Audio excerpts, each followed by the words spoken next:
this edition of Transworld Sport, we review the P1 SuperStock World Championship season.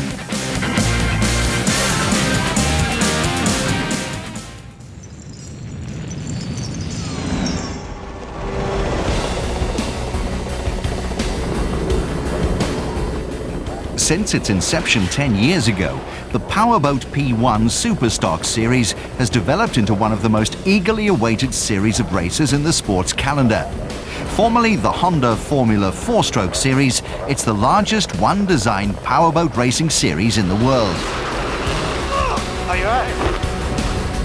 The championship, dubbed the Grand Prix of the Sea, is based on identical production boats racing in two different classes, leaving it to the dexterity of the pilots to battle it out on the waves. SuperStock is therefore an acid test of a team's skill to command the boat through demanding conditions.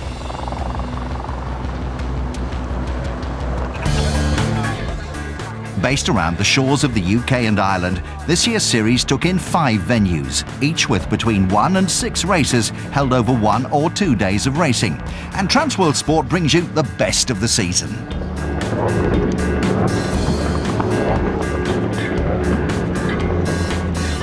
The Cornish town of Penzance was the venue for the first round of the series. The self-proclaimed capital of the southwest witnessed the thrill-seekers tackling the elements on an unforgiving 30-mile racecourse.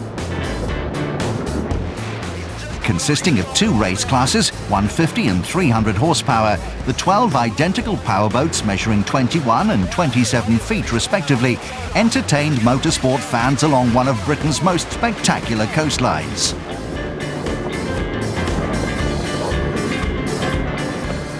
Rupert Pugh is the driver for the Heights of Abraham team, who are hot favourites not only for the title in Penzance, but also for the overall 300 horsepower championship. Looks like he's dumped the power on the corner, gets it around and then floors it. We'll have to wait and see. It'll be very interesting. I think you'll find there's still quite a few quick people out there. I think the Maurice Lacroix chaps will be doing very well. I think Evans Heritage won't just be me. Mixture of excitement and apprehension, really. Start of a new season, new engine on the boat, it handles very differently. Number 2 driver in the chair this weekend. Principally we want to be competitive, but we want a good, safe race. The 6 teams took off in the 3rd and final round of the 300 class, with Heights of Abraham taking an early lead in the rough, choppy waters. The Derbyshire-based team had already won the first 2 rounds of the event and displayed their domination of the waves by pulling away again. For Evans Heritage, it was a disappointing start to the season, as mechanical problems meant they finished in 4th place, behind Maurice Lacroix in 2nd and Rough Cut Racing in 3rd. Galway in Ireland was the next stop for the SuperStock series, where female racing team Fuel Girls, Vanessa Wise and Samantha Britton, were looking to improve upon their 5th place in Penzance. But the girls who trained at the Southampton Powerboating School were once again out of luck and were nearly involved in a collision with rivals Rough Cut Racing. They again finished 5th as the boys from Derby took the title again with another clean sweep of the 3 races. But for the all-female team in the 150 horsepower class, it was a different story. Team Eclipse, Rosa Laws and Sarah Curtin found championship leaders Premier Crew on their tail in the closing stages of round 2. They're going to do a sharp turn again.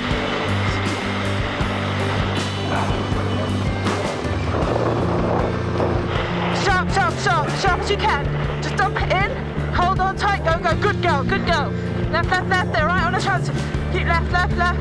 Right, power out, straighten up, straighten up, straighten up, straighten up, straighten up, straighten up. It's a good go. Power out, power out, power out. Right, they're right on us. Then drop back about a metre. Keep this up. Good girl. Left more, left more. That's it, good girl. Keep on it. We're nearly there. Oh my God. Keep going, keep going, keep going. Team Eclipse managed to hold off their rivals for victory. However, Premier Crew still managed to win the Galway title, making it 2 out of 2 in the overall championship. The North Wales coast of Hweli was the 3rd stop en route to the championship, and we were in for a shock as rookie team Rough Cut turned the table on the championship leaders Heights of Abraham, who had suffered technical problems. The men from Doncaster, Ian Brusby and Andy Wilby, recorded victory in race 2 to claim their first title of the season. I'm chuffed to bits, and Andy was great. Giving me the directions, and well, we lost comms, but he was giving me a lot of hand signals. But yeah, we're really chuffed. The city of Southampton played host to the penultimate round of the 2010 season, and there was a significant change in the 150 class as leaders and winners of 7 out of the previous 8 races, Premier Crew, changed their name to Grandstand Motorsport. The change brought them little luck as they were involved in a crash with Team Fox.